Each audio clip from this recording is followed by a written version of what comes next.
कहते हैं कि सृष्टि में हम लोग जब चले हैं, बिछुड़न होता है, फिर नया मिलन होता है। जैसे आप सब सोते हो तो सपना देखते हो। सोया है बंबई में, सपना देख रहा है कि हम कलकत्ता में हैं, कलकत्ता में यह होती है। लेकिन जब नींद टूटती है, देखता है कि तू बंबई में ही सोया है ना, कि कलकत्ता में नींद टूटती है। कहते कि सृष्टि वही है, बिछुरन मेला। हम बार बार जो है, जीवात्मा जो है बार बार संसार में आता है, फिर किसी अनजाने से मिलता है। अब फिर उसी को हम, किसी को अपना पत्नी मान लेता है, किसी को बाप मान लेता है, किसी को बेटा मान लेता है, किसी को पत्नी मान लेता है, किसी को भाई मान लेता है, किसी को बंधु मान लेता है, बहुत सारे भवंडर मान लेता है। फिर उसी के लिए दुखी होता है, सुखी होता है। कोई उसका अपना है हुए नहीं। जैसे तू ट्रेन में बैठते हो तो ट्रेन में आसपास का इतने लोग मिल जाते हैं, सबसे संबंध हो जाता है, परिचय हो जाता है। फिर तुम बैठे रहते हो, जैसे हम लोग वहां से दिल्ली से बैठे यहाँ रहते, इस रास्ते में कितने लोग चढ़ रहे थे, कितने लोग उतर रहे थे। क्या तुम रोक लिया कि नहीं भाई हम अब मत उतरो, तू बंबई तक चलो? उसी तरह से हमारे यहाँ भी लोग कितने आते हैं परिवार में। तुम्हारे सामने कोई मर जाता है, चला जाता है, रोने लगते हो, फिर निकला तू क्यों रो गया? अरे वो उतने देर के लिए आया था, गया नहीं होता है। तो यह बिछुड़न और मेला, यह सृष्टि का नियम है। लेकिन हम लोग छाती पीटने लगते हैं, तो चला गया, वो उतने देर के लिए आया था। यह सृष्टि का नियम है। और तू फिर इस बार तुम चला गया, फिर दूसरे जगह गया, तुम्हारा दूसरा बाप हो गया, दूसरे माँ हो गया, फिर उसके लिए तुम फंस गया, फिर यहां की बात भूल गया। राजा जनक विद्वानों का मीटिंग बुलाए थे, सभा बुलाए थे। राजा जनक विद्वानों में रहते थे। एक बार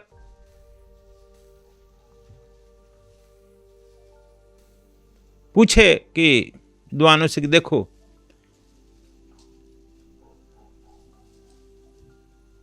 यह बात बताओ जरा भाई, पिछले जन्म में हमारे मां कौन थी? तो लोगों ने कहा कि मत पूछो। जो सृष्टि भुला देती है, फिर नया शुरू करता है खेला होवे न, खेला होता है। इसीलिए उसको कहते हैं लीला खेला, जो भगवान करते हैं तो खेला। ये मत पूछो।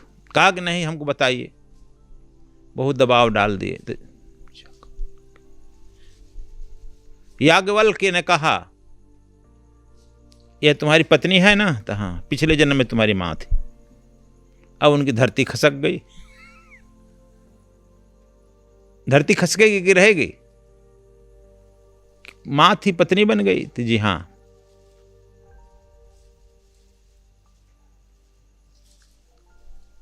अब प्रेम करती है तुमसे, तुम्हारी बेटा था, नहीं बेटा तो फिर बनेगा नहीं। फिर तुम भी आया, घूमते घूमते आई, तुम्हारी पत्नी बन गई। यही बिछुड़न और मिलन विभिन्न रूपों में होता है। और हम लोग जो हैं, इसी बिछुड़न मिलन में बार बार पुनरपि जननम पुनरपि मरणम बार बार करते हैं। इसी को सत्य समझते हैं। इसीलिए कबीर साहब कहते हैं, आगे क्या कहते हैं? जैसे सोए सुपन तेरा, जैसे सपना देख रहा है सोने में, सपना।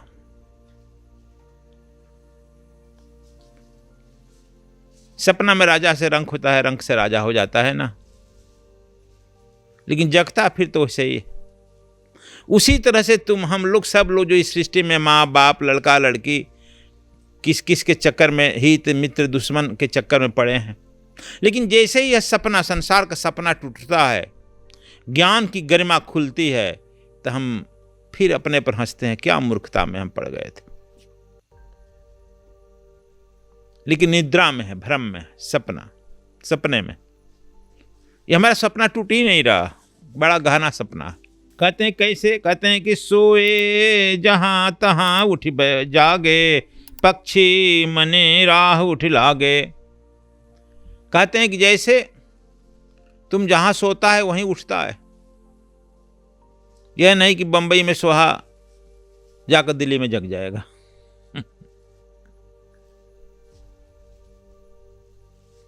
वही है जिसे पक्षी आकाश में उड़ती है।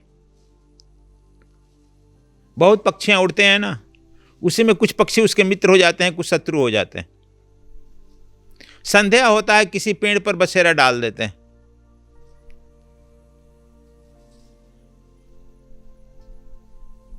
बहुत सारे पक्षियां जो है उस पेड़ पर रहने वाले कुछ मित्र हो जाते हैं, कुछ शत्रु हो जाते हैं। लेकिन सुबह जो है सब पक्षी अपने अपने गंतव्य में उड़ चलते हैं। उसी तरह से संसार में भी सब पक्षी की तरह कबीर साहब आया। और तुम लोग एक जगह बाई चांस मिल गया, तुम जबरदस्ती मान लिया है कि हमारा बाप है, महतारी है, लड़का है, लड़की है। अब उसके लिए दुखी हो रहा है, जरा हो गया कुछ दुखी हो गया, कुछ हो गया तो सुखी हो गया। इस राग द्वेष में फंस गया। यही राग द्वेष जो फंस गया मन का बंधन, यही दुख का कारण है। सत्संग से, कथा से, वार्ता से, जोग से, जग से, नियम से केवल यही है कि यह मन का द्वंद्व टूट जाए, मन का द्वंद्व कट जाए, हट जाए।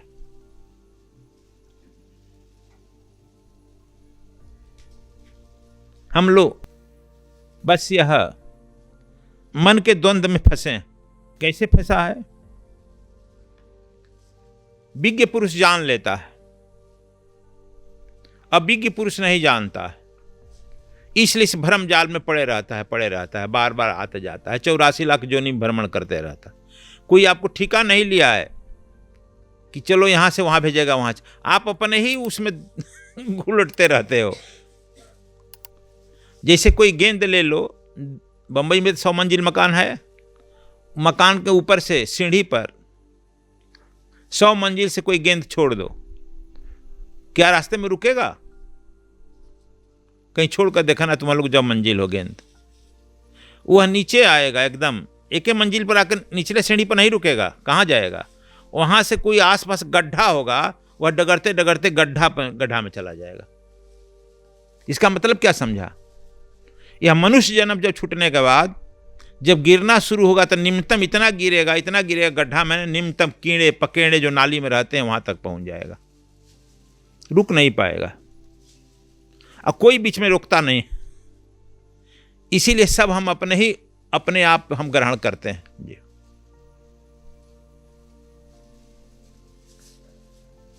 इसलिए मनुष्य जन्म जो मिला है, कबीर साहब कहते हैं एक बड़ा जतन से मिला है। That the kind grace of the God, परमात्मा की करुणा है, कृपा है। इस जन्म में छलांग लगा जाना चाहिए।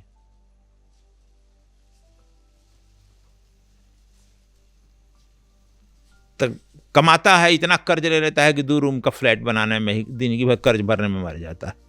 अरे किस लिए बनाया?